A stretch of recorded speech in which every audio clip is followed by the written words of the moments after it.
الہ العالمین ہمارا یہ صلاۃ والسلام کا نذرانہ اپنی بارگاہ میں قبول فرما۔ آمین۔ مالک و مولا، جس عقیدت و محبت سے مسلمانوں نے یہاں تیرے گھر میں کھڑے ہو کے پڑھا ہے، اسی طرح ہمیں در رسول پہ حاضر ہو کر محبتوں کی سوغات پیش کرنے کی توفیق عطا فرما۔ ہمیں اپنے نبی علیہ الصلوۃ والسلام کی سچی پکی محبت، غلامی اور اتباع عطا فرما۔ آپ کے توسل سے ہمیں دونوں جہانوں کی عزتیں عطا فرما، دونوں جہانوں کی ذلتوں رسوائیوں سے محفوظ فرما۔ آمین۔ الہ العالمین، حضور نبی کریم صلی اللہ علیہ وسلم کے صدقے سے جب تک ہم اس دنیا میں رہیں تیرے دین پر قائم و دائم رہیں۔ جب ہم اس دنیا سے جا رہے ہوں تو زبانوں پہ کلمہ طیبہ لا الہ الا اللہ محمد رسول اللہ۔ الہ العالمین، قبر میں ہمیں امیرین کے سوالوں کی آسانی عطا فرما، حشر میں ہمیں نبی کریم صلی اللہ علیہ وسلم کے جھنڈے تلے جمع فرما، میزان عدل پہ اعمال تلتے ہوئے ہمیں اپنے آقا علیہ السلام کی شفاعت عطا فرما، پل صراط سے گزرتے ہوئے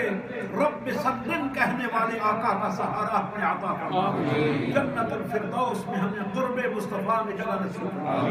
مالک مولا جہنم سے ہمیں پناہ عطا فرما، الہ العالمین عتق من النار والے ان آخری لمحات میں سے ہم سب کی جہنم سے آزادی فرما، ہم سب کو جہنم سے آزادی عطا فرما،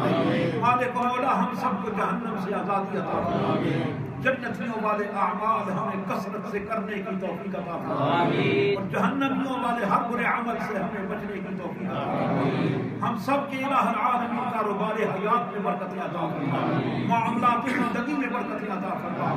گھر بار میں اولادوں میں برکتیں عطا فرما، الہ العالمین جتنے نوجوان بے روزگار ہیں انہیں برسر روزگار فرما، جو برسر روزگار ہیں ان کے رزق روزگوں میں برکتیں نصیب فرما، جو امیگریشن کے معاملات میں الجھے ہوئے ہمارے احباب ہیں مالک مولا ان کے لیے آسانیاں پیدا فرما،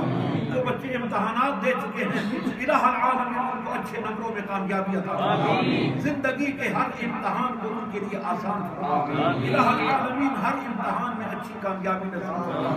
دنیا کی ان زندگی کے امتحانات اور پھر ہمیں آخرت کے امتحان کی تیاری کی بھی توفیق عطا فرما،